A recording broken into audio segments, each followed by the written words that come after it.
Apologize for that. Well, we wouldn't have got there any sooner, but I certainly don't have a problem moving to item C4 at this point. Board members? No. That's Chief? fine. Sure. Need a motion for that, or Nope. just do it? Let's do it. So as board members, as you know, we're in the process of moving our dispatch over to Macomb County to Comtech, and they'll be providing dispatch service. That work is going very well. I was over there all day today. I'll be there the rest of the week with three of our department members building that program and getting that process continuing along. Along the way, one of the things that us, along with Washington Township and Sterling Heights, that are the transporting EMS agencies, Sterling Heights soon to be involved in this, we recognize that we use a EMS software program called ESO Solutions, and that's when our paramedics respond on a call and they're treating a patient.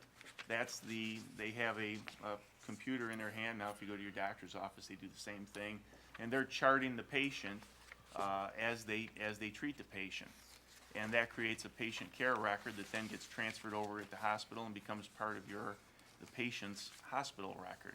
So ESO Solutions is the software that we use to accomplish that. We are very satisfied with it. It works seamlessly with Acumet, our billing company, which is critical that you want an effective patient care report because that's what you bill off of. And so if your software is insufficient, you're going to have repercussions on the billing end. So it all ties in. So everyone that uses ESO acknowledges that it's a top-notch Cadillac of products. We're happy with it. And now as we go over to Comtech in the New World Dispatch program, which is our CAD, our computer-aided dispatch, our attempt is to make this entire dispatch process as seamless and as rapid as possible. And part of that is as dispatchers are entering data into CAD and sending it onto the mobile computers in the ambulances and in the fire trucks, as much of that data that we can get to auto-populate into our reporting software, the more efficiently we can operate. It's important on the fire reports for consistency of times and such, but there's another dimension of how important it is on the EMS reports, and that figures into turnaround time at the hospital. As a small agency with only 2 ambulances, the faster that we can get those ambulances turned around at the hospital and back into Harrison Township in service, the better protection we have for the next call that comes in. So we're doing everything we can to streamline the process and to minimize turnaround times. And part of that is the ability for that CAD data in the New World Tyler dispatch software to auto-populate into our EMS patient care report. That saves the paramedic time from having, currently what we do is we literally call up on the phone and say, hey, can you text me my times? And someone back at the fire station sends him a text message saying, dispatched at this time, on the scene at this time, et cetera, et cetera. Then he has to take that and manually enter it into the computer. So turnaround times can get kind of lengthy, especially depending on how computer savvy the medic is. These young guys are great. Some of the older guys take a little longer. So what we're hoping to do is to streamline that process, get everything to auto-populate. It reduces the chance of error of CAD saying you were dispatched at 8:30 and the medic typing in 8:35, and then reports get subpoenaed or FOIA'd and there's an inconsistency. So there's a number of reasons that we identified that this was very important for us. We approached Captain Daniels and the folks at Comtech. They approached Tyler Technologies. The key is you have to build an interface. Then you can start getting into IT stuff that I don't necessarily fully understand, but they tell me you have to build an interface that allows Tyler and New World to push data into ESO and getting 2 completely different programs communicating with one another and interacting. And so what this proposal is to purchase that interface build so that New World Tyler Technologies will interface with our ESO patient care report. And the cost is reflective of splitting it 3 ways. So there was a price to do it, and the fair way to do it is it's gonna benefit Harrison Township, Washington Township, and Sterling Heights. And so the 3 communities agreed in principle that we would take to our boards to split that cost 3 ways. And I can just tell you that it in the last week has already gone before the Washington Township Board of Trustees, and it has been approved in Washington Township. It's next year, and I'm not sure the timeline on Sterling Heights. Make a motion to approve the purchase of an interface between New World Tyler Technologies and ESO Solutions for a cost of $8,405.16, with costs to come from the fire department budget. Support. I've got a motion by Mr. York with support by Mr. Madkins. Discussion, board members? I had one question for the chief, but he's already answered it, I guess. Doesn't Sterling Heights have quite a bit larger department than ours? They do, yes. They're not gonna pay more than a third, though. The decision was made. I guess to it's not split. that much money, so Yeah. not a real big deal, but you understand where I was Yeah, going with it. it was done just on a 3-way split versus dividing call volume and doing it that way, yeah. Okay. Just make sure you sell it to the next guy in. Yeah, that's, anyone else that wants to, right. Yeah, anyone else that wants to buy in down the road can ante up, absolutely. Any other discussion? Hearing none and seeing no public comment, we have a motion by Mr. York with support by Mr. Badkins to approve the purchase of an interface between New World Tyler Technologies and ESO Solutions for a cost of $8,405.16, with the cost to come from the fire department budget. All those in favor signify by saying aye. Aye. Those opposed, motion carries. Well, we're sorry you had to sit here all that time for what amounts to nothing. I couldn't have done it without you, Captain In the Daniels, thank same you. regard of having moved something around the agenda, I was asking if we could move the appointments to the environmental committee, since those folks have been sitting here all evening as well. I certainly have no problem with that. Does the board have any objection to moving to item E1? Go ahead, let's just do it. All right, let's jump forward on that. I mean, I'll just make a motion. I think we should at least read it in for the, Yeah, let's expedite this. Yeah. we've received applications for appointment to the Environmental Committee from Mr. Paul Desjardins and Mrs. Hillary Dubé. Mr. Desjardins and Mrs. Dubé would be filling the seats left by Mr. James Keene and Mrs. Terry Landis, who no longer wish to serve on the committee. Both members have been, or both applicants have been longtime active volunteers for the committee and are assets to the community. I would recommend the appointment of each to a 3-year term to expire April 24, 2020, and that's it. You forgot patient. Make a motion to appoint Mr. Paul D. Jardins for a 3-year term to expire April 24th, 2020, and to appoint Mrs. Hillary DeBay for a 3-year term to expire April 24th, 2020. Support. Support by Mr. Servial. Discussion, board members? Hearing none and seeing no public comment, all those in favor signify by saying aye. Aye. Those opposed? Motion So I'll ask a carries. question, since we're pulling people up that have been, is the person here from Storkel for the boat dock? Right here. Did you want us to move your item up? Well, I think we can. All right, we can just let's assume do it. Sorry. that. No problem. Board members, the property owner, who happens to be present at 35788 Storkel Street, has applied for a permit to construct a boat dock. Per our ordinance, this must be approved by the Board of Trustees after a review by Mr. Newmer. Mr. Newmer's reviewed the project. His recommendation is attached. The applicant has already secured necessary permits from the Michigan DEQ and the Army Corps of Engineers. Therefore, I recommend the approval of the proposed construction at 35788 Storkel Street. So moved. Support. Got a motion by Mr. York with support by Mr. Tominello. Discussion? One question. Were there any variances? questions? Were there any variances on this? Were variances required for this? No, not to my knowledge. Mr. Newmer? No? And the reason it's coming here is because it's on the lake, correct? It's out in It the way. projects into the lake. Correct. Thank Yep, you. for our ordinance. All right, any other discussion? Hearing none and seeing no public comment, all those in favor signify by saying aye. Aye. Those opposed, motion carries. Thank you. At some point, I think we need to take a little recess here. How are you guys doing? Why don't you just announce I a could- 5-minute break? Yeah, just call Motion for to take a 5 minute. 5-minute recess? And supervisor now. Yeah, Yeah, congratulations. Absolutely. Have a good night.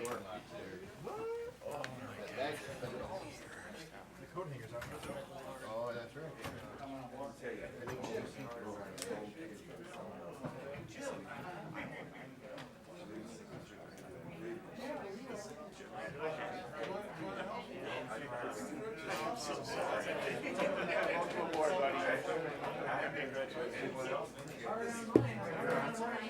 Seem appropriate to move next to item C2. All right. We're shifting gears on you, Chief. Yeah, that's okay. C2 is okay, so in the, Scuba. as we transition over from our scuba dive team of going subsurface and scuba diving over to a more surface water rescue team, it's changed our needed equipment, and which is the next, this item and the next item. We have a large number of scuba diving equipment that's been acquired over the years, much of which was purchased with grant money that had to be returned because it was fully purchased with county grant funds. So it was returned to the county, so they redistributed it to the other dive teams that are in existence. However, there is some equipment that was not grant purchased that over the years we've acquired, and we now have it. We no longer need it. It's a miscellaneous list of some suits, some masks, some regulators, some scuba tanks, the actual bottles. This stuff ranges in age, is in condition, but I would like to have permission to put some feelers out and sell that equipment, see if we could recoup some money from it to put back into the fire department budget. Motion to allow the fire chief to sell the unneeded scuba equipment with all revenue to go to the fire department budget. Support. Mr. Tominello? Yep.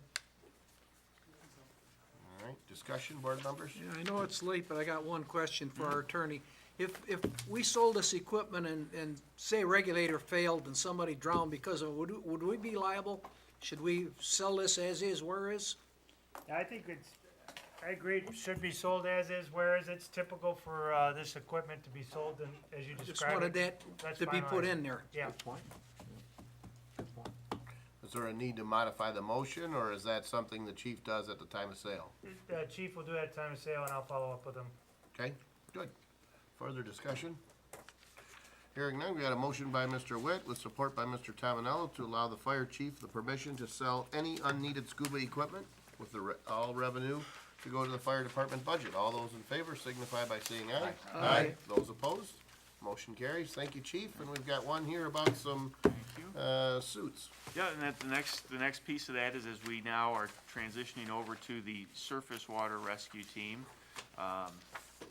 We're getting our personnel trained here coming up in May, and it requires a different type of suit than the true exposure suit that we had previously, that really didn't facilitate the ability to swim. It was more just to survive if you fall through the ice. So, in conjunction with the level of training and certification that our personnel are going to receive and the entire department trained to, there is an appropriate level of protective equipment and swimming gear that's required to actually perform at that level of certification. And so we went out and spec'd out the equipment that would best outfit our personnel for the level of training that we're training them to. And from there, we went out and received quotes for the gear. And we found that the Mustang Water Rescue dry suit ensembles were the best option for some technical reasons. They're a very high quality suit, and they also have, because we don't have a specific team where each person's going to be issued a suit, the Mustang suit, unlike its competitors, offers some ability to adjust the neck for a secure fit, which is important because they're going to be shared. And as you can see by the two people we just hired, there's a little disparity in size of some of our people. So it's important to have suits that are adjustable. So that the Mustang suit was the best fit for that. And so that is the the. I have no idea how you can customize the suit that much. No, not the height, but the neck That diameter would be like and things saying like Ken that. and I. Just- It's Ken, I don't fit in some Ken. You would can't wear. customize the height, but you could do the neck. You get people with bigger necks and thinner, longer necks. That's the area where these suits are most vulnerable for leakage when someone jumps in the water. Is if you don't have a good fit at the neck, they ended up getting water down the suit, and it's not Right. ideal. A question that I had, Chief, is I do see, so I was trying to come up with the number, the 11,925.68. There was a note saying prices quoted do not include shipping and handling costs. Correct. Is that, so are you comfortable with this figure that that's been accommodated, or is there a need, on page 8 of the? Yes. No. I'm comfortable with the figure as is. Okay, all right, good. All right, discussion or a motion? Make a motion to purchase 8 Mustang Water Rescue dry suit ensembles at a total cost of $11,925.68, plus shipping and handling from Michigan Rescue Concepts, with the money to come from the fire department budget. Is there support? Support. All right, got a motion by Mr. York, with support by Mr. Madkins. Discussion, board members? One question. What color are these? Hot Are they pink. primarily orange or primarily black? I want to I think I see orange and black. and Mustangs I'm are wondering, often why wouldn't red. you want a real bright color? They're I want to say an orange and black or red and black. They may be a red and black, but they are visible. They're partially black, but they do have red color on them. Okay. All right, any other questions, discussion?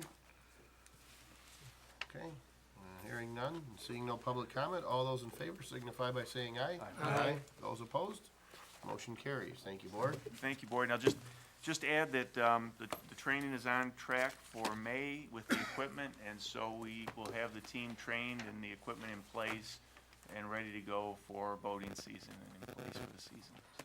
Thank you very much for your support. Thank you. Thank you. Okay, well, we've got, item F5 is, pertaining to Mr. Newmer. Is there a problem that we skip down to F5 at this point? All right. No sense in all of us suffering, if everybody's suffering. Yeah. All right, board members, Pat Maher in Community Planning and Management has served as the planner for the township for many years. Recently, Mr. Maher decided to close his business and take a position at Macomb Township. Mr. Maher has continued to provide services to Harrison Township, but he's asked that we choose another planner. Wade Trim has provided planning services to our township in the past, most recently for the DDA, with excellent results.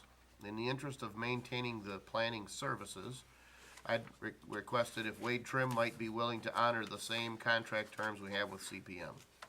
They've agreed to the same terms, so I'm proposing that we terminate our agreement for planning services with Community Planning and Management and execute a new agreement for planning services with Wade Trim at the same cost as the previous CPM contract on a month-by-month basis. I also believe that having planning and engineering services together may help with that process, that transitional process, because often, as you know, on planning, sometimes Mr. Newmer's involved, so, kind of be able to serve that role. Are we gonna go out for, and solicit bids for planning? I mean, there was a time, we did move to another planner, and unfortunately, that was back in 2005, and at the time, the new guy was involved in the lawsuit down at, what's it down there by your area, can't remember the name of it, Sundog. The Sundog, so he couldn't take over, so. So I was thinking about that, Mr. York, but I'm thinking because they're meeting the price of CPM, I'm thinking at this point, we wouldn't have to go out for a bid. I think once that contract. It's up. Well, here, so let me But expound. the cost is the same. You're gonna go month to month is what it says. Yeah, Yeah. in other words, the point is I'm saying right now, we don't have a planner. I certainly don't want to have that sound as if we don't have one because Mr. Maher's left us dry. He hasn't. He's offered to continue to help, but he's also made it clear that he's got commitments with his full-time job and a life decision that he's made, and I respect that. So in the immediate and most short term, we have a need to have that Oh, relationship. no, I agree. Let me I agree finish. with that. I got you. long-term, if we do wanna look at a planner, most planning firms have clustered with engineering firms. So if we were to say, we wanna take a look at that, we're really saying, do we wanna pursue bids, probably for both services? Cause I don't know that there are too many planners that function separate from engineering firms. Most of them have been absorbed. How long did we have, community planning? I don't know. Since Long forever. time. We were one of their first clients Yeah. way back with Patrick's So we Day. haven't really put it out for bids in a No, long We we time. have- did in we have. 2005. Yeah, exactly, 2005 we did. 2005, we did have a bid, bid 2005 is 12 years ago. Yeah. Yeah, yeah. I mean, I'm just saying that because, you know, and I'm not saying anything about Wade Trim, I'm just saying that a planner's, you know, just like Dave, you know, you gotta know the person, they might have a different vision than what, I mean, that's sort of a specialized position that, you know, you wanna meet the person and make sure that they maybe Well, I have the think if same we- values of direction of the board and the planning commission. I think if and- we did this and said like, hey, we're gonna do it for a year and reevaluate, or, you know, some finite period of time, I think that's a great idea, because like you said, this gives us a chance to know them at the same price that was No, I- quoted on in 2005 essentially. Right. Without an increase, you know what I mean? So, I understand. Well, well, Yeah, approving we're getting a this good deal doesn't- out of Wade Trim. Approving this doesn't preclude us from going out to bid at any time. Absolutely not. No, It's a no. month-to-month Right, it's a thing, month-to-month thing. The key, though, I think, and someone else alluded to it, you know, so let's just say that, we're gonna talk here about purchasing a vehicle or a dry suit. Well, we want a Mustang dry suit, so let's call out 3 suppliers and see which one has the best price for the Mustang dry suit. That's good. When we talk about someone who's for lack of a better word, a integral member of your team, there's something to be said for, this is sometimes where we get into this kind of a bidding process where there's an evaluation and cost is one of the factors. So to this point, what I like about this is, as you've said, what's the philosophy? How does this person work with the planning commission? We've had a high level of success with Adam, with the DDA, projects that we've done and some of the workshops we've done, and seems to work well with the planning commission. But this gives us a chance to see that, and I guess if I get to a point where I say, wow, planning commission seems satisfied with their service, and the cost is in line with what we were paying, I'm not sure that I wanna go out and see if I can save $1.298, I mean. I agree, you as know. long as, quality. long as it's a good fit at the end of the day. And that's what I'm saying, so this gives us a chance to do it, and what I don't want is, I don't wanna say to this board, yes, we're going out tomorrow for competitive bids. What I wanna say is, we have an immediate need to get a planner, but then we also have the convenience of being able to try it out, see how it works, and see if we say, well, you know, he's a good guy, but he's just not a good fit for us, or, hey, wow, it's really working out great. For me, in this case, you know, it doesn't have to be the lowest cost. Correct. It's more, to me, it's more of the proper fit, because sometimes the proper fit is better and they bill you less. I mean, that's the way this business works. Right, that's why I'm Sometimes you're saying, paying an attorney $500, but it only takes them a half hour to do a job. And then you call Mr. Ruth and he bills you $250 for an hour for the same job, right? But it's the same cost. yeah. Not sure. Wow, hey, I don't know, he just said you could charge $250 though. Well, you just look like you weren't doing anything, so. Gentlemen, Coulda given the turned hour, it that sounds like around. we're in agreement, so I'll make a motion. Sounds great.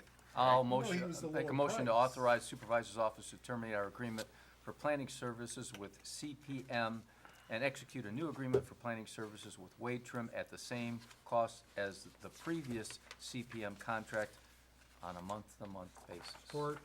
I got a motion by Mr. Batanti with support by Mr. Tominello. Discussion, board members? Do you have to terminate it if it ended December 31st? Yeah, it's already in. Well, technically, it continues on some sort of, I mean, we've continued on a month-by-month basis. I just wanted clarification.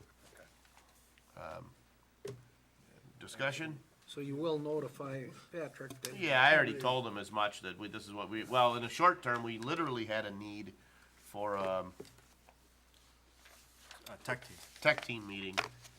It was a daytime meeting. Patrick had a hard time coming, so Wade Trim stepped in to fulfill it at his rate. So $75 fee we just paid to Wade Trim. I mean, I had to have somebody, but it led to this discussion, so. Any other discussion? Hearing none. All those in favor signify by saying aye. Aye. Aye. Those opposed, motion carries. All right, we're jumping around, so let's see where that Well, takes let's us. go back to D. Item D. Yep, I would think so, because I'm looking to see, Vehicles. Yep, So here's D some. is good with me. I'll send these along. All right, These are Dave, get out of here. Pictures. You're next. Do your thing. All right. We've got a motion, or I'm sorry, we've got a proposal here from Mr. Axtell to purchase two new 1,500 half-ton, four-wheel drive regular cab pickup trucks from Todd Wenzel Buick GMC, formerly Red Holman Buick GMC, at a total cost of $51,972. One new 2,500 cargo van, which is three-quarter ton cargo van from the same supplier, at $26,692. And he did provide some pictures of vehicles for those that might be curious. I don't know what the board's pleasure is, or if they've got questions for Mr. Axtell. Well, are these proposals together? I see. They're separate items, but Dave was speaking to both of them, so we just had them on one agenda item. There's really two agenda So- items. There's a second, yeah. What I did, Bill, is I put, the water department vehicles on one and the building department vehicles on another agenda. Right. Is what I did. I have a couple comments, and I know we're late. No, I'll no, just that's say fine. this. Yep. Look, when I first saw this, my inclination was to suggest that we break this up. And, we get some now, some next year. Part of my concern was that, and I'll say this, I believe we need a more definitive list at budget time of what we think we're gonna do. And I'm gonna ask for that in November. I We mean, talked about if we that. know that, and I would like to see us in the budget, and I know we talked about some vehicle replacement, yes. But No, what no, I- but we talked about the notion of something more more formal. specific. Okay, having said that, my inclination was to say, let's break this up over this year, next year. I visited Mr. Axtell, who took me out and showed me the vehicles and took me for a ride in one of them. And for the sake of spreading this out over 2 years, I don't believe that's enough of a justification to warrant any money to be spent on these vehicles, and to have them driven in the condition that they're in. And I'm not an expert, it's just common sense observation. You knew you weren't your caddy. I wasn't trying to say that. Well, you are right, though. At some point, you do want to stagger your purchases if you can. Yes, Yeah. Mr. Servil, I agree with you, but when I looked at those vehicles, honestly, We did do a comprehensive, I think it was Tony Forlini, had a comprehensive, we had done all that for replacement. something, The Mr. York, problem is, Mr. Bertani, with all due respect, you get there and then people say, nah, we don't need to Yeah, replace that, yeah, and yeah. it just keeps getting pushed and so pushed. we talked about it, I This is talked what about it happens. with Mr. Verkest a little, and maybe it would be difficult to put little? together.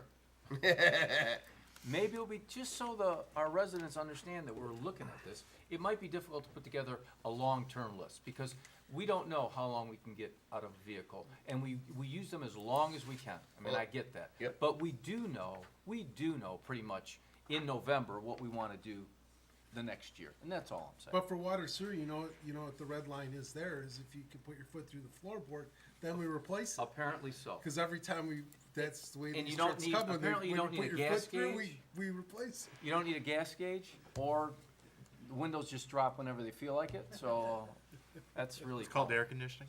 Yeah. So Yeah. I'm sorry for that, but that's just. One question, though, is the pricing on these vehicles, is that based on the county has this, or is it? State program, my deal. State program under it. Okay, Yeah, yeah.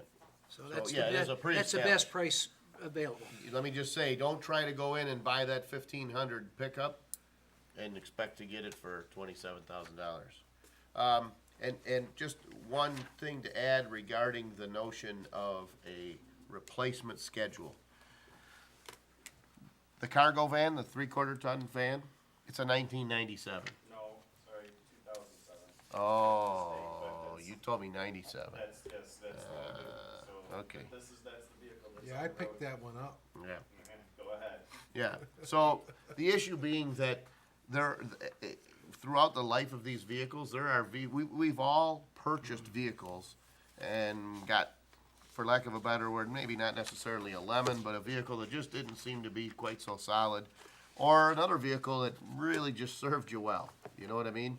So sometimes you look at these schedules and you say, well, this vehicle's up, but we've had pretty good luck with it, some brakes and oil changes, so you keep it on the road longer. So even the schedule can be hard to hold to, but there's no doubt that there's value in talking about it at a greater length at budget time. Okay. I mean, when you have 1997 and 99 vehicles that you're replacing in 2016 and you're using these vehicles every day, you know, I don't think. You got your life out of them. Yeah, you know, we probably need to be looking maybe, I mean, even I would say a 10-year lifespan for water sewer trucks is probably on the outside. I mean, those guys, they're out there working. I see them all winter. They're out there working. Trucks are running. I mean, they're work trucks. They use them. Mr. Axel indicates that there are times when, because of the vehicles being out of service, employees have to use their own cars for some of these calls, which, That's, yeah. Yep. Make a motion to approve the purchase of 2 new pickup trucks and 1 new cargo van from Todd Wenzel Buick GMC, formerly Red Holman Buick GMC, in the amount of $78,664. support. Okay, we got a motion by Mr.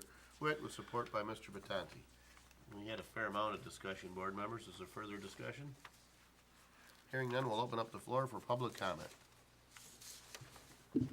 William Bardell, 20-year resident. I just want to say that most vehicles, if your window drops, usually that's a power window modular. That's $150. Most of your fuel lines now are a low alloyed stainless 308 or 318. Most of your straps for your fuel tanks are 308 or 318 low grade stainless. So keep these things in mind. When you work on your clamps for your underground fixing your leaks, you shut your motor off. Your helper shines the flashlight over your shoulder. You bring your equipment over to the job. You shut the truck off 5 minutes before coffee or lunch. You have your helper go in the truck, put the heat on, put on your favorite song, and then you run, and then you don't leave the truck running. That is ludicrous. If you leave the truck running, you burn up your water pump and your timing belt. So that's all I got to say. So good luck with the vehicles. I just want to tell you, after 1997, the straps were low-grade stainless. And if your window drops, that's your modulator. That's about $100 to $150. Thank you. Thank you. Seeing no other public comment, we'll close the floor for public comment, move back to board comment. Any comments, board members? Hearing none, we've got a motion by Mr. Witt with support by Mr. Batanti to approve the purchase of 2 new pickup trucks and 1 new cargo van from Todd Wenzel Buick GMC in the amount of $78,664. All those in favor signify by saying aye. Aye. Those opposed, motion carries. Next item, board members, we had a great deal of discussion. We actually began this discussion, gee whiz, I think 4 of us were on the board, but I know that Mr. Parak was still in the building department, and we discussed replacement of the vehicles in the building department. Now, some of those we did shuffle around. We've been able to repurpose some vehicles. But one of the discussions we had probably 4 years ago when this was last discussed was, do we need pickup trucks? What size vehicle works? So we did direct Mr. Axtell, or ask him, to take a look at some alternative vehicles. You know, how far do you need to go? Well, these are all local. You know, 2-wheel drive, 4-wheel drive, and we settled on the Equinox, priced pretty similarly to some of the small, or some of the larger sedans, but maybe a little higher ride height and a little easier for the inspectors to get in and out if you're popping in and out of the vehicle all day. You know, we thought this would be something that would be pretty good. Again, like we discussed with the other vehicles, these are vehicles we're likely to own, get all the life out of them that we can. We're gonna drive them till they die, or till it gets to be a point where it's just not worth maintaining. But we're able to replace them for a fair amount less than the pickup trucks. So we're proposing 2 Chevy Equinoxes for the building department. And they're easy on gas. Yep, and they are, and these are 4 cylinders. Yep. I don't know if there's Those are discussion, questions, Good or, vehicles. Where's this money coming from? this would be from the, general fund or the building department, but ultimately the building building department department- runs a well- deficit, so we've listed it as general fund. Yeah, correct. Right. But we just had a big argument about the general fund dollars, and I'll just leave We it at did. that. But we also know the general fund just is leave it- to I'll just leave take it care at of, that.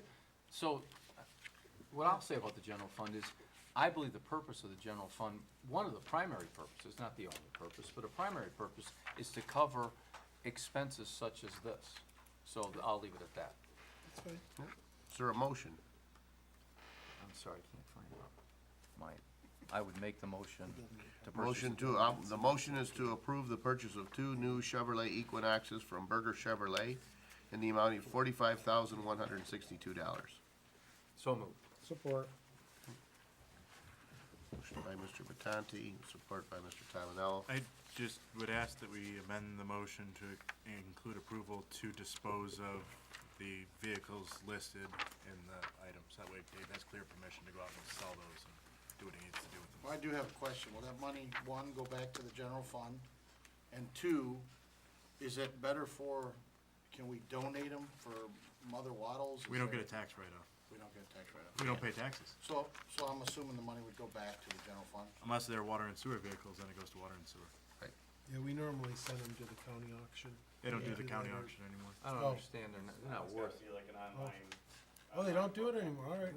We can't get any charitable deductions on our income tax by donating them. So that would be my only, Yep, so the Mr. request Bordeaux would be to wants to buy- modify that motion to allow for the disposal of 6 vehicles.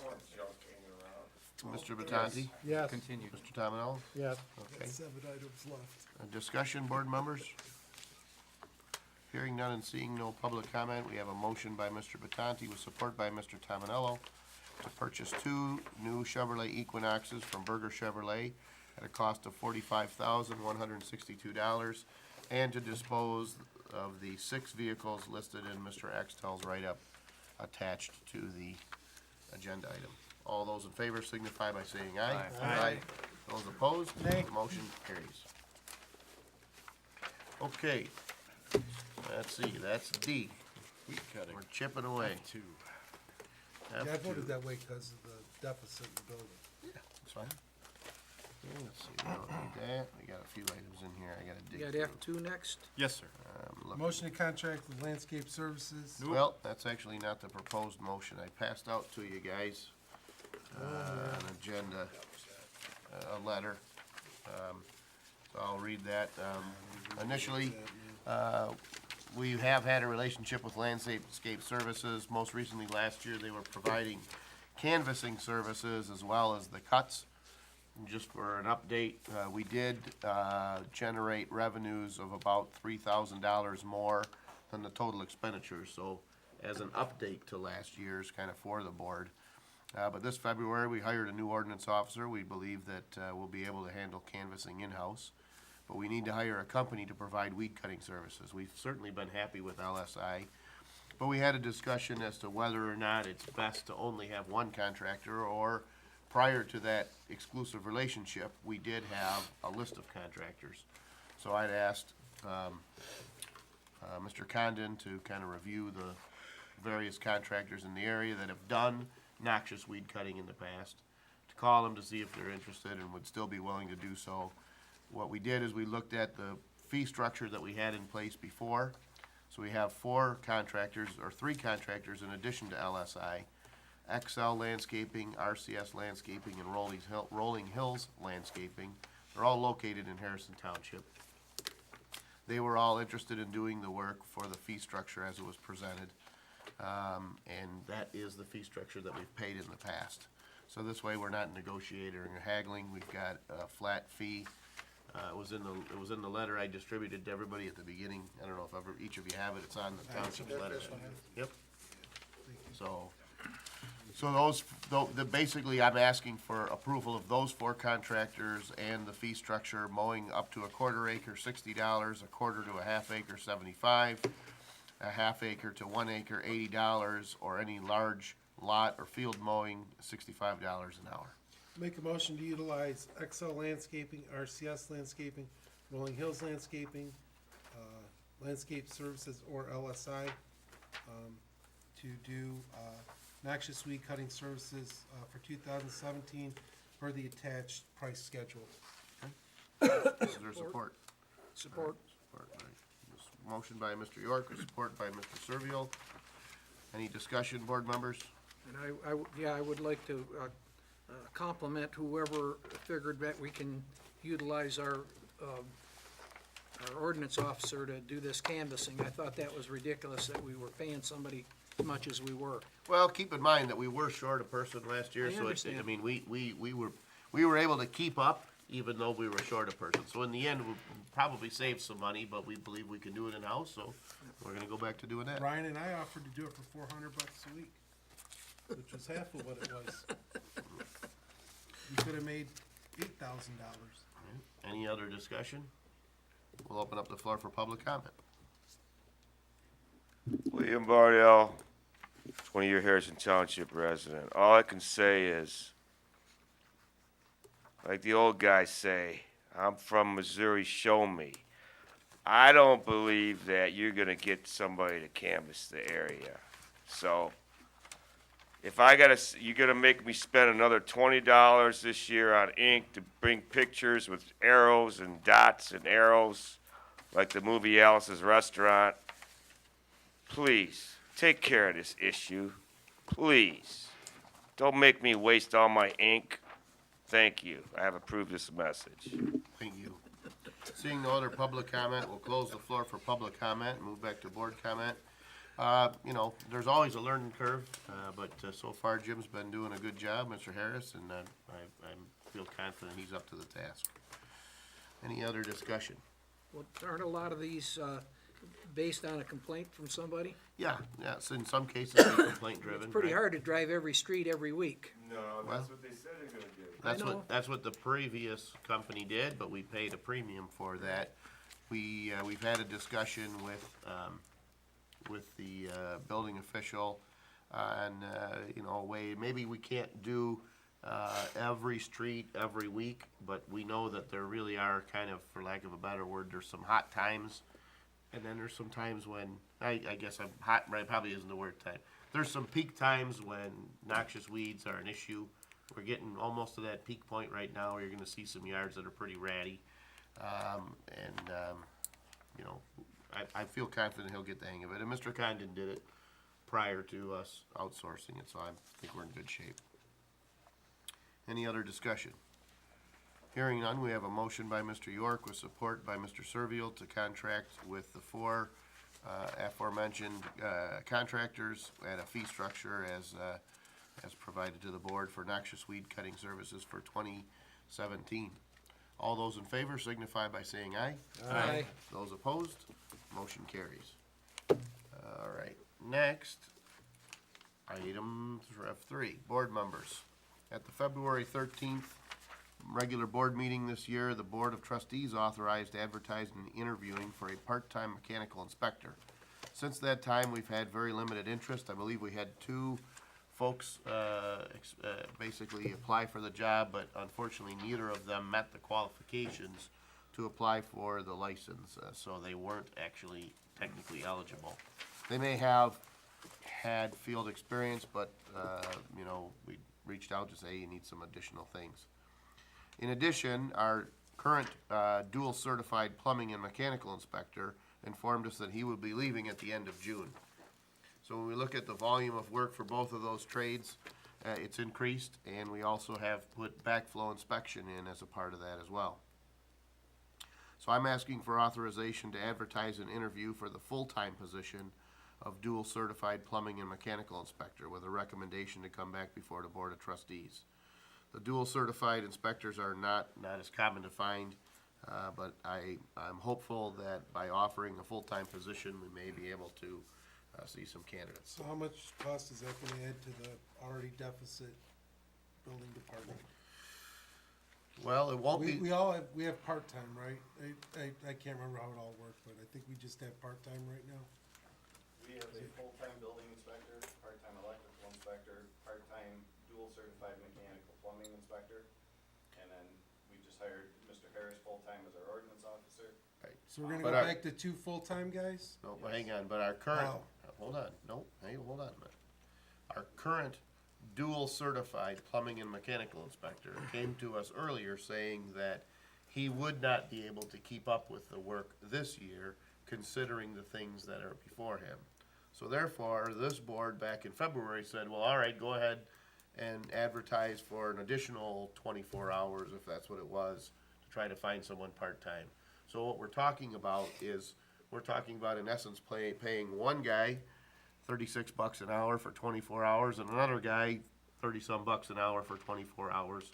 So that combined cost is, approaches what the cost would be for a full-time person. No way. Hold No on. way, cause you got 50,000 plus another 25,000 for pension contribution, plus another $20,000 for healthcare, plus. Well, let's do the math. So let's say it's 90,000. Is that, right? And The cost for those two is $89,856. if you add up the hours and the dollars. Doug alone is almost $50,000. So when you're paying a rate, that's when you're paying a $36 per hour rate, you're paying a higher rate to that person. It's also important to understand that, and this is one of those things, by adding someone to the pension system, this is a tiered benefit person. So while the contribution per the actuarial study is gonna be a flat percent of payroll, this person won't apply that same level of burden. So, but truly, if you look at it from a direct standpoint, what is the cost for that person? We don't break out first tier and second tier benefits relative to the pension. But making a 50% contribution for this guy, definitely more than covers what that cost will be for that individual. Dave, does anybody do per diem anymore? Not that I'm aware. For years, that's the way this township operated, and it seemed to work. You pay by the inspection. Doesn't seem, There's no legacy cost then. All communities, all our neighboring communities are the same. A lot do have, part-time inspectors, but there are obviously full-time and dual certified. That's where our workload is increasing, the inspections are increasing dramatically, especially for Mr. Lowe in the plumbing and the mechanical. But the backflow also, which is something that I'm going to have to address soon and probably approach the board for something different there. We're already booked into appointments into September for backflow because Mr. Lowe is only part-time. One person, one day a week that's devoted to the backflow. It's a tough gig. so let's go back to the cost again. I was gonna do the math on the hours, but are we comfortable now that a full-time person with benefits and with benefits loaded in is roughly the equivalent of what we're paying the part-timers now? Well, yes and no. No, as it pertains to what we did last year, because we had one part-time person who did plumbing and mechanical. Okay. However, he'd indicated to us early this year that considering all the tasks he had, he would not be able to keep up, and he said the ratio of mechanical inspections to plumbing inspections was 4-to-1 or 6-to-1 or something to that effect. So he said, in order for me to be able to continue, I'm gonna need help with a mechanical inspector. So if I were to have been able to hire that part-time I see what mechanical you're saying. inspector that Right, we asked for in February, I get it. then yes, No, the I- total cost is comparable. But what we were able to do last year, no, we did not have, But it was approved, we had approved the use of two part-time. well, we approved to individuals. go out to search to see what we okay. could find. We didn't find that, and in essence, here's the bottom line. This is a rare bird, a dual certified person. And there was a time when we had a full-time electrical and a full-time dual certified guy. But when things slowed down, we contracted, so did other communities.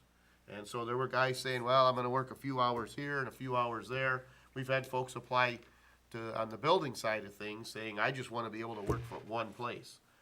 Well, we've seen, things kind of rebound, if folks aren't building new, they're doing, renovations, additions, and they're doing the sort of things that put a greater demand on our ability to do inspections. So as a result, we're seeing, in essence, I'm saying I need a part-time mechanical and a part-time plumbing guy, but I'm having a hard time finding them. But if I combine them into a job and the guy says, this comes with benefits and a little bit more security, I got a greater chance of filling that position, pulling someone from a community or 3 or 4 communities where he's wearing multiple hats. The other thing I would say about this expenditure for this calendar year is it's going to be for something less than the calendar year. We're talking about either half of the year or half the year plus a month. So the total amount, if we just threw out a figure of 90,000, is gonna be closer to 50 for this calendar year, in terms of what it does to the budget. And on top of that, this is, you know, you say it's a deficit, but this is a core function of the service that we offer to residents. The vast majority of people, if they see a service from the township directly, it's one of these when they're doing something on their home. I mean, I don't know what we gave up. I remember there were grievances. I think we had to go to Merck over taking those building, you'd remember, Adam, more than I do, taking those building inspectors from full-time to part-time.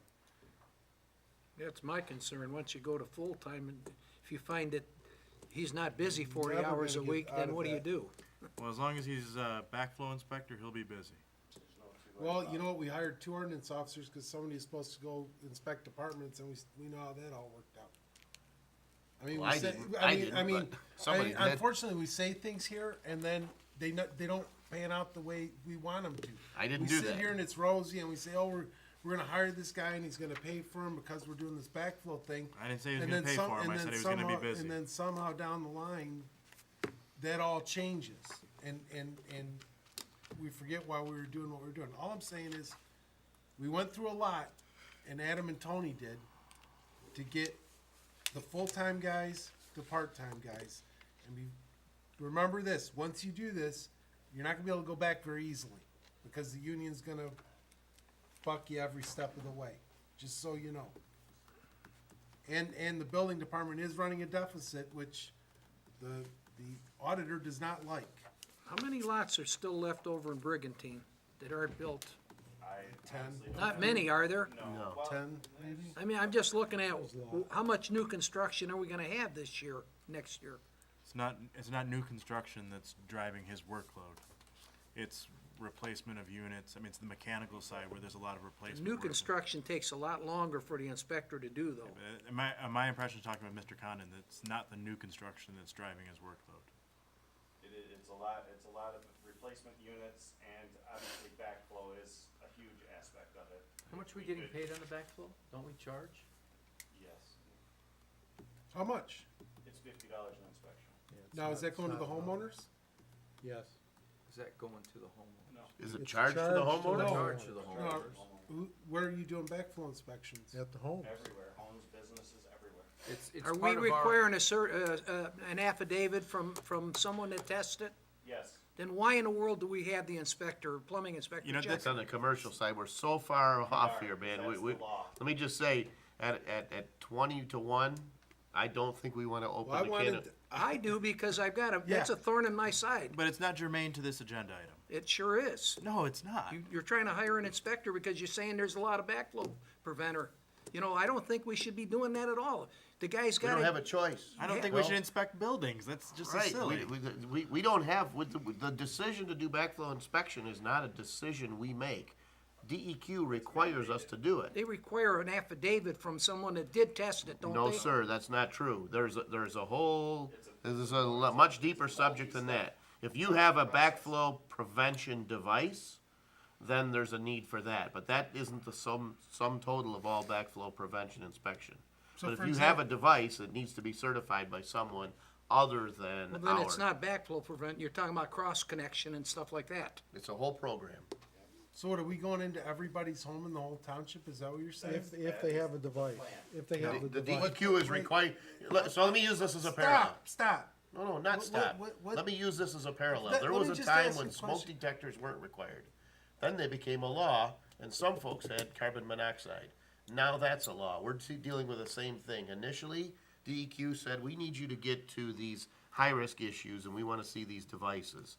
They're gradually pushing that envelope to make backflow prevention a greater, wider scope of things that affects all meters, not just high-risk meters. So, I don't know I don't even know what we're talking about with this. On my house, where would I find a backflow preventer? You probably don't have one. You got a If have sprinkler hot system. water-based heat, you would have one on your boiler, but what they have to check is items like all appurtenances, faucets, things like that are air gapped, which is the Right. distance between your faucet and the sink base. Right, I know I have one of those, I sit backflow preventer on my outside spigot. That's Vacuum exactly it, breaker. But a lot of people don't have vacuum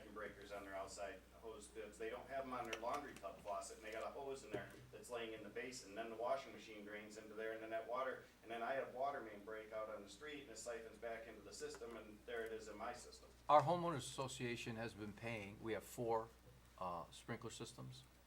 Our association's been paying $200 either a year or every other year to the township for the last I think several it's every years. other year. It might be every other year. Right. In addition to probably having someone certify the, Right, there's that cost and then the plumber, right. And for DEQ standards, an irrigation system, whether it's in a residential home, a business, where it is actually considered a high risk. So are you going through every home in the township? That is the agenda. Do I have the manpower or the time right now? No, I do not. So what That is happens what to a DEQ homeowner if they decide, just like the water meters, right? They won't let you in to change a water meter, right? I think you're gonna have a harder time and- saying, hey, here, I'm gonna have which- this backflow inspector guy, and oh, by the way, you're gonna have to pay us $50 for the privilege. and we which is have- why this if subject you're is a bad, lot it's bad. deeper than what we're talking about here. But that's, I think, interlocked with this right here, because if it turns out that this board, and I'm not saying we're gonna do this, you know, changes that program a little bit, right? Or if there's too much of a backlash and that work isn't there, that's why we have a part-time guy, because there wasn't enough work. that- Unfortunately, The Mr. DEQ is not Griffin, gonna allow us to make the decision to say, well, people just won't open their doors, so we're not gonna do backflow prevention. This is something that never used to exist, and each year it's growing in its scope, and it's mandated by the government. It's like the very notion that we do Well, let me ask MS4 you this, reports to how- report where our so stormwater something goes. like this, right? I would think I would have heard about it by now. It's in all our water bills. People screaming about this, Yeah, I get Right, complaints right. all the time. we've right? had You've been numerous- copied on emails We from complain. residents multiple My Well, I times. saw the subdivision one, complaint. I saw the one, I wouldn't call it multiple, I've seen one. I've definitely the seen a guy lot was- more Lots than of one. complaint. No, we've had numerous. But and that's not my department either, right? So if somebody doesn't, you know, copy me or forward me an email, I don't know. Believe me, the residents Right. are not happy about this. The problem, and it's as I explained to them when they come to the counter, this is not something I want to impose on you. This is something that is mandated by the state, by the DEQ. I have absolutely no say-so in this, and if they want to block their door and say, no, they can't come in, then we have to go through that proper procedure to, eventually we're going to get in, they'll probably end up fined, water can be shut off, there's numerous things. Yeah, that's way too heavy-handed, man. I'm just. I think it's time to and I move said, outta these are here. not my rules. That's the state of Michigan. Well, then, so we need, then head we to the can board. find somebody to change the rules, that's my point. This is a We know- challenge we know a in lot of other lawmakers. communities. Donald We Trump. know a lot of lawmakers up at the thing, and if this is happening like this, we can get it changed. That's all I'm saying. And I mean, it's is it a not- DEQ law, or, I'll talk to you later about it. It is a state law through the DEQ, but it is not just the state of Michigan, it's everywhere. And let me tell you, the Flint water situation is now a major push of why this is going on and why they are so stringent and forceful. Well, the key here is we have a need for this position. We will have no one to do these inspections by the end of June. It is the recommendation of the building official, along with the public services director, and after reviewing things myself, to see if we can find a full-time person that is dual certified. We may not be able to do that. If we're not able to, then we're gonna be coming back to you with some other alternative proposal. Motion to authorize supervisor's office to advertise an interview for the full-time position of plumbing and mechanical inspector with a starting salary of $50,984.64 plus benefits, with a recommendation to come back before the Board of Trustees. Roll call. Is there support? Support. Mr. Batati? Was that you? Yes. Sorry. Keep in mind that when you're sitting with the auditor, this is gonna add a deficit. And so is spending money on I'm a just- special I'm just- assessment district, all and I'm so saying, is all I'm saying, Adam, is you can't- everything. We've got the point. We've You got can't it. play conservative with one thing and then all of a sudden, you're either conservative all the time, watching all of the money, or not. That's all that I'm saying. That's We what I was got it. asking of you. That's good. We're good. Is there further discussion on this subject? Hearing none and seeing no public comment, we have a motion by Adam Witt with support by Mr. Batanti to advertise an interview for plumbing and mechanical inspector at a salary of $50,984.64 plus benefits, with a recommendation to come back before the Board of Trustees. Mr. Witt, will you please take a roll call? Mr. Witt, yes. Mr. Batanti? Yes. Mr. Batkins? Yes. Mr. Servil? No, Mr. Tominello? Yes. Mr. York? No. Mr. Verkowski? Yes. Thank you, Board. Next on the agenda is item F4, and we're just about done, gentlemen. Plus the three items you added. Yeah, it should be pretty easy, but it's true. The Board of Trustees approved the transfer of our retirement savings to One America back in November of last year. During the process, we learned that some of the funds that were placed into a 457 plan should have been placed into a 401A plan. In order to correct this, we first need to establish a 401A plan. We have a resolution attached which is approving and adopting a 401A plan as well as the plan itself. So proposing that we adopt, I also have a couple pages from the contract where it shows that the contract clearly stated that the funds should be deposited into a section 401A deferred compensation plan. And I have a resolution as well as the adoption agreement for the plan. Motion to adopt the resolution approving and adopting the Charter Township Harrison 401A retirement plan. Is there support? Support. Is there discussion?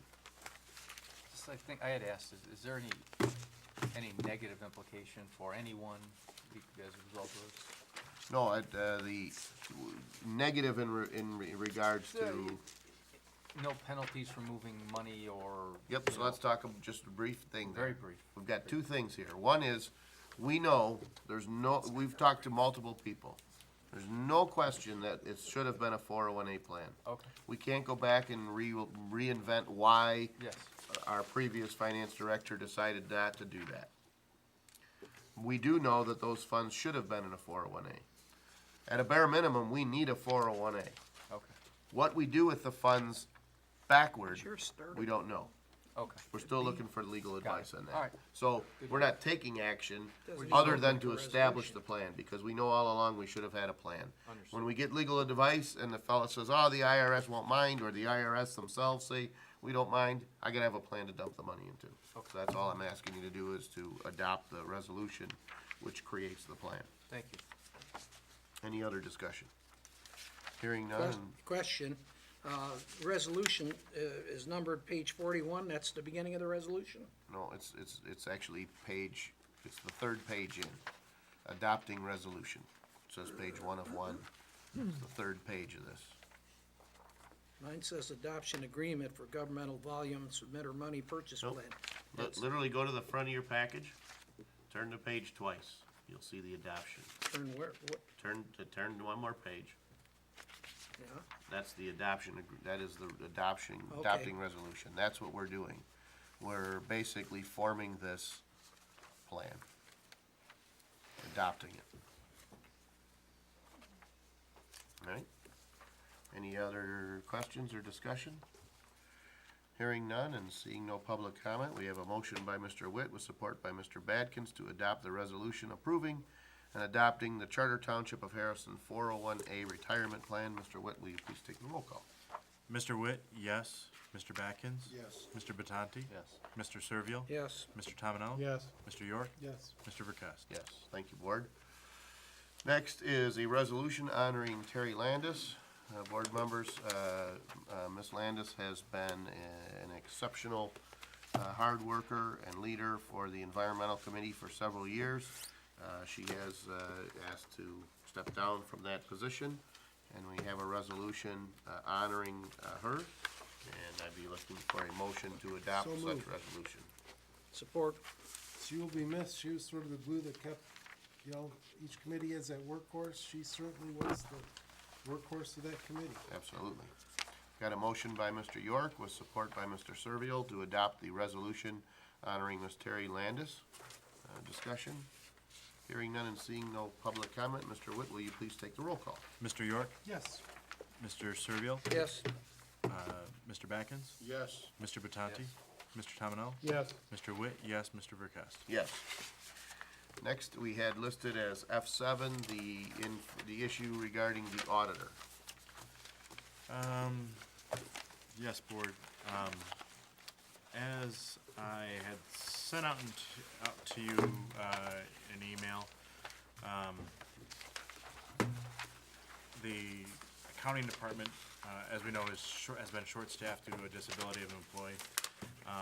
That employee had been able to work part-time, and with some additional part-time help, we were sort of able to keep the department moving and getting prepped for the audit. But unfortunately, that person is now off full-time, and we still just have a part-time person filling in the office.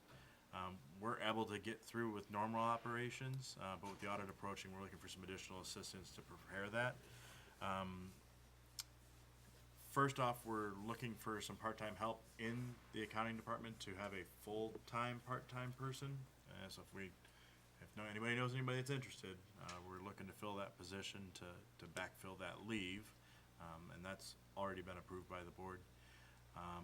And then we have also requested a quote from our auditor to help prepare some of the year-end financial documentation.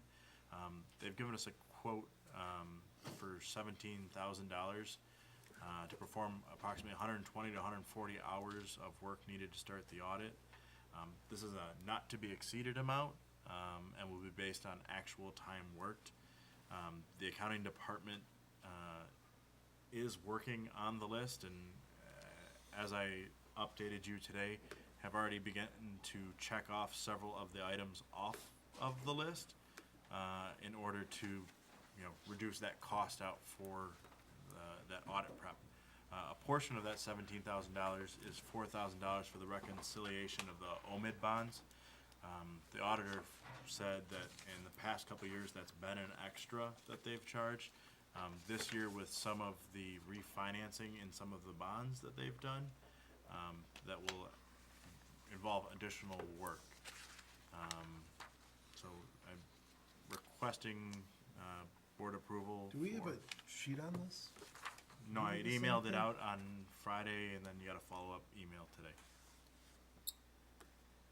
And then I know there were some questions about a breakdown in the cost and the hourly rate, which. And 17,000, well, first off, I guess I don't understand how the accounts payable person is doing year-end stuff, so maybe I missed something in the. Well, it's not that the discussion. accounts payable person, well, they do year-end stuff, but it's not that they're doing these crucial year-end stuff, it's that the finance director has to go in and fill in and write checks and do that stuff that accounts payable person was doing, because when you only have two people in the office and the other one's doing their regular work, they'll pick up some extra stuff, but, once you split an additional person across two people, you run thin a little bit. And there was a list of projects that need to be, essentially completed, but in the interim, I wanna say it was about a day and a half since the auditor was out, they've probably gotten 20 things off the list, so. Wow, it seems like a lot of money. It's, last year, we were in a similar situation where we were lacking an individual in the finance department, and the charges were greater than this. Well, that's because Glenn left and we didn't have any guys, so. So we have somebody that's off right now on an unpaid leave, is that correct? They're being compensated by the Insurance insurance company. carrier. Well, Well, can Marge help over there at all? I mean, I don't know, I know in my office, we just fill in and do it, I mean, Yeah, especially in the slow time, like, if it's like right now in between taxes, right? Filling in's pretty easy, I would assume that like between elections, you probably have a little bit of extra labor where maybe Marge could help out over there. I'm saying with the accounts payable, not with the year-end. The year-end stuff is pretty complicated, you have to know what you're doing. we can do it any number of different ways. I'm hoping you find a temporary person. Yeah, But we still need help for the audit, right? I mean, whether you get some help from somebody else, we need specific help to address the audit. Is that what and I'm really, understanding? and I mean, it's really $13,000 for that additional work. It- Not to exceed. Yeah, it's a not to exceed amount. It won't be that, in my opinion, based on what sitting down with, our senior account bookkeeper and the finance director, they feel confident they'll be able to whittle that list down, to a much more manageable amount and limit the expense incurred. What's the funding source, Adam? It would come from the finance department, but we're not paying the wages of an individual right now, so that helps make up some of the, make some of that cost up. And audit costs are, that's part of why we charge that, administrative fee to the other funds, so. Well, the issue is that we have the finance director, the high-paid finance director, doing the accounts payable, which is pushing the $13,000 extra cost to have the auditors do it. So the problem is the accounts payable position is driving the extra cost. Right? Yeah, I understand what you're saying, yeah. But I guess how do we avoid that, if that's what we're saying? So what are options to avoid having expert help at this particular point in time? I guess that's what I'm not In understanding. order to complete the audit, I'm not aware of another person we have that we could repurpose to perform I guess the that's- work that we haven't, that we need to have done. So would the board feel more comfortable if we lowered the amount in anticipation of it not costing that much, and then come back to us if it exceeds that? Personally, I mean, this was the scope of work. I mean, we're working on it. Okay. You know, what I mean, All right, like, I'm just asking. I'd hate to get to them like, Yep. hey, we got a couple more things to do, but we're tapped out, and All right. I mean, we're trying to get that audit done in a timely fashion. So,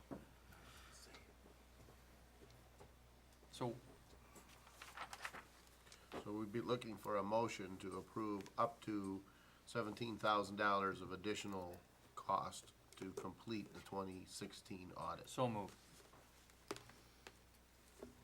Is there support? Support. Discussion? We had a fair amount already. Is there any interest in any of the retired employees that are capable of doing this work? we reached out We to reached them. out to each one. We have a lot of people that were very marketable skills and are working elsewhere. So, but the short answer is we called every lady that's retired in recent years to see if they, we put our heads together and talked to each one. So, but by and large, the majority of them are working or committed in other ways. We had 2 individuals that said they would be able to help on a limited part-time, not a permanent, not a 40-hour basis for any duration. And this disability doesn't seem to be one that's, It's not going to resolve itself quickly. yeah, but So- it may be for a period of time. What is, do you have an estimate of the monthly cost avoidance as a result, all in, because we always talk all in, whether it's benefits, contributions, Oh, probably all in. 6,000 a month. All right. So if that employee's off for 3 months, it would cover this expense. I'm just trying to put it in perspective. Yep. Okay, That'd be thank about you. right. Yeah, I don't know, six could be high, I'm not exactly Well, sure. It's gotta make but- 50. We're in a ballpark, we don't have to be exact. All right, 5,000. 5,000 a month, Yeah, I'd 3 go months, that. 15,000. We're still there. Correct. Thank you. We'll open up the floor for public comment. William Bardell, 20-year resident. I thought when we hired this finance director, like you said, Ken, are you able to put on a pot of coffee, roll up your sleeves, and drop it in second gear and hit the gas? So when we got this fancy new finance director, one of your prerequisites was, were you gonna drop it in second gear and kick it in the butt and put on a pot of coffee and get this thing going when the push comes to shove? So, or was it just a prima donna job where you sit back with your side chairs and your side armrests and play big shot? You said you need a guy to roll up his sleeves, drop it in second, kick it in, put on a pot of coffee, and get her done. So is this the guy that's gonna get her done when you're shorthanded and push comes to shove? That's what I remember. Thank you. Thank you. Seeing no other public comment, we'll close the floor for public comment and move back to board comment. Board members? Hearing I none. think we're gonna need a long-term plan over there, from what I'm hearing. Well, what we need is, what we're going to have to do is, and what we're advertising for is a 40-hour person that'd be interested in sitting in that position. It just seems every year we're back here with these extra audit costs because the year end isn't done, and Yeah, Well, that department has been short-staffed 2 years in a row, and Well, this is what I would do in my department. In a This is what I- three-person this is what I department, would do. being short one is a pretty This is what I significant would impact do. to This is labor. what I would do. I would either have my deputy or I would do the accounts payable stuff in the short term to get it done, so I could have my high-priced auditor go ahead, or my high-priced finance director finish the account, the stuff for the audit, and then the audit's done in like a month. And then you can go ahead and let them do whatever they're gonna do over there. But I would certainly be pitching in to help out, whether that was me or my deputy or whatever. I would do it. I cannot do the AP, or I would pitch in, but because they write checks and I sign them, I can't write them and sign them. But that's what I would do. Any further discussion? Hearing none, we have a motion by Mr. Batanti with support by Mr. Tominello to authorize up to $17,000 at a not-to-exceed price with Stewart, Bouvet, and Whipple to assist with additional auditing tasks. All those in favor signify by saying aye. Aye. Aye. Those opposed? Nay. Motion carries. Thank you. Next on the list, lawsuit representation is what I wrote down, but we're gonna look to Mr. Huth to talk about, and I see additional letter here on a secondary issue. I don't know. Yeah, the other one's just there for your reading, no action required. Okay. The lawsuit is, one of the township residents, is sought forcefully to have the township ordinance enforcement officer write his neighbor for improperly parking a commercial vehicle in the street, and near the house. It has not fit our definition of what a commercial vehicle is. That's not typically what we've been enforcing. We turned it over to the insurance company. They notified us today that there was no coverage for it, because the guy's not asking for any damages. He just wants a ruling from the circuit court judge on this issue. The answer's due tomorrow, so I'm asking you guys if we could file You mean it. it's due today? Huh? Due today? Oh, yes, you actually freaked me out for a second, because this guy is a lawyer, and I thought, did I miss that? Yeah, you're right, today, yes, today. We do have a commercial, I remember us doing, that was Rob Garvin. Cause the guy 2 doors down from him was running that tow business, and Rob Garvin didn't like it, so he did a commercial vehicle ordinance. Right. Right, and the So would a discussion at the- half-ton passenger van with a name on the side of it qualify as a commercial vehicle? At the time, yes. No, the Not according to conversation. our ordinance. in Well, the I'm min- just in telling the you at the minutes- time, yes. Yeah, but the 'Cause minutes I brought reflected that up. commercial equipment, not the Right. guy that drives his Mako home. But- I'm So just ultimately, telling you, I brought that yeah, up. we'd be saying that our on-call man that takes a half-ton pickup home with a logo on the side would be violating that ordinance. It's I mean, got DOT let me- numbers, it is what it is. Let me just say that if we wanna take every Molly-made vehicle and every work van and treat them as a commercial vehicle, we'll be writing tickets to hundreds of people in the township. I could agree, It's a that's why I brought separate, it up separate at the discussion time. and probably one we shouldn't have No, I here. understand. I'll make a motion light to of, appoint Kirk Huth, Lang and Badalamenti to represent the township in the case captioned Rogue Tyson versus Charter Township of Harrison. Rogue Tyson versus Charter Township Harrison. Is there support? Not to exceed $200. Can we get compelled to? Hold on a second, to we got do a ordinance? motion hanging out there, Darren. Yep, is there support? Sorry. Anyone? Support.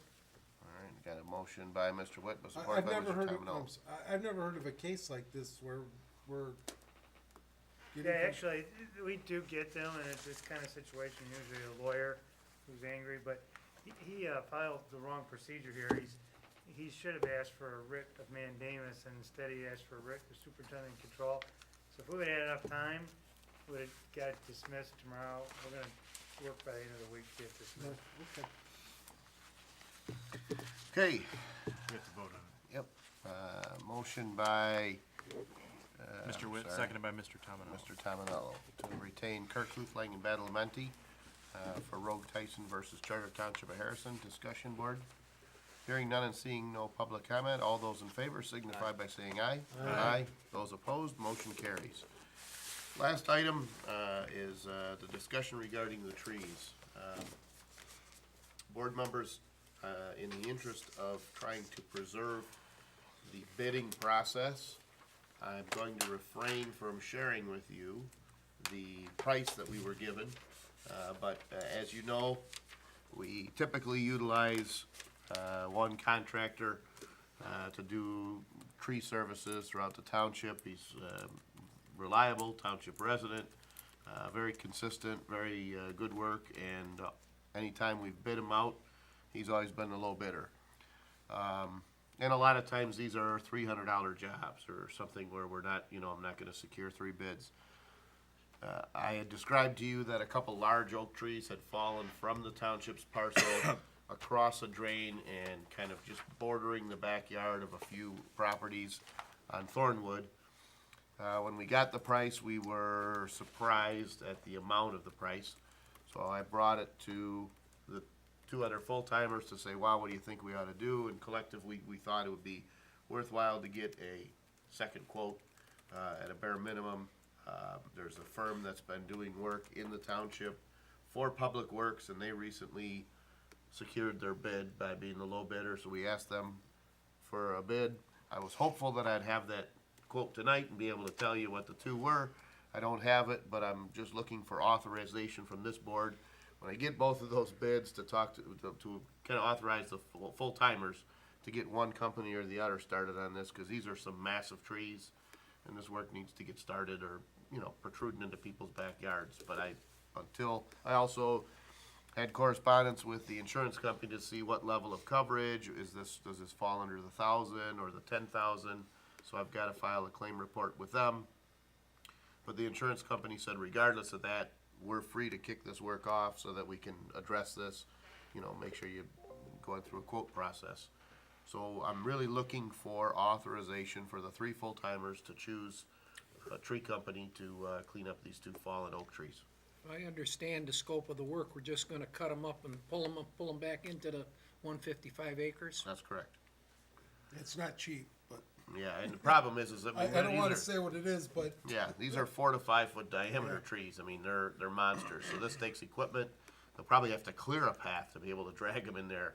And it's over a drain, so some of this work is gonna be, done in waders, taking it off of people's fences. There's a separate discussion at this point as to whether or not, repairs, I guess what I should say is the insurance carrier had said that these trees, if there's no evidence that they were rotten and they fell due to a lack of neglect, if there's no pattern of the neighbors complaining that these trees are gonna, undoubtedly cause harm, we have no liability, according to the carrier, to actually repair the fences that were damaged. I don't think that's the right thing to do. I mean, I think we're looking at, some modest repairs. I think in the end, that's something we should do. As Mr. Witt said, I think if I had a tree in my yard that fell on your fence, I'd fix it. Not stand there and say, sorry, it's not my fault, and stare at a broken fence. So I think we do have a responsibility as a good neighbor to do that, but at a bare minimum, we definitely have to clean it up. So I guess I'm just kind of updating the board and making sure that the board is supportive of us kind of working together to say, what do you want to do next? Because this is something I don't want to have it sit for 2 more weeks before we make a decision. So what's the motion that we need to make? To authorize the 3 full-timers to choose a tree company and then bring that back to the board at a future meeting. So moved. support. All right. Motion by Mr. Batanti, with support by Mr. York. Any discussion on that? Hearing none and seeing no public comment, all those in favor signify by saying aye. Aye. Those opposed, motion carries. Now we're on to item G, public comment. How many gallons are dumped? William Bardell, 20-year resident. I just want to let me talk just a little bit about William Bardell, 20-year resident. I just want to talk a little bit about backflow. The reason you got to have backflow prevention is because it's like draining a waterbed. And you wonder how that water goes out of that hose and you drain a waterbed. You put the hose in there and you're like, how the heck is this going to come up through this hose and into that drain? Well, the reason what happens is it pulls a vacuum. So if you have a sprinkler system and you got to understand, the properties of water are very funny. If the conditions are just right, you're going to pull a vacuum. and that protects the system for backflowing into your water supply. And that's why you gotta have backflow prevention. So I wanna talk a little bit, about the dumping, and I don't find any, pride in talking about how much is dumped. But I gotta tell you, our friends at the Martin Retention Basin, they did a raw sewage dump, and they did it on 4/6 to 4/7, from 7:45 a.m. to 7:45 p.m. to 7:22 a.m. on 4/6 to 4/7, 2017, and they dumped 17.9 million gallons of raw sewage. That's an SSO. Now, these numbers that we get are going to be harder and harder and harder, because we all know that our new president, Mr. Donald Trump, wants all these numbers to go to his office first before they come out to the public. And these numbers are going to get harder and harder and harder. And, you know, we say, well, Donald Trump this, Donald Trump that. Well, the voters decided. So these numbers are going to be harder and harder. And when you see 60 beach closings because of E. coli, hey, that's how you voted. That's what Macomb County voted for. And that's all I'm going to say about that. But I want to also talk about 12 towns dumped on 4/5 to 4/7. That's a retention basin of semi-treated water. And they dumped 115.81 million gallons of sewage. Now, there's no real-time validation that it's actually being treated. And I don't see 12 towns having their company picnic right at the outlet, getting a permit to have their picnic there and have their babies and grandkids swim in that water, and they won't do it. So, again, no real-time validation that it's being treated. Also, our friends in Warren dumped on 4/5 to 4/8. They dumped 52.9, and that's listed under other. So I'll have to get back with you on what that is. That is raw sewage, in my opinion. So I ask this board if you would like to, in good faith, make a resolution to protect our wonderful lake. We all love our lake. Some of us like to fish in our backyard. We all love our lake. We love boating on the lake. We love our lake. So I ask all of you board members if you would like to take a first step to make a resolution to protect our lake. It's up to you.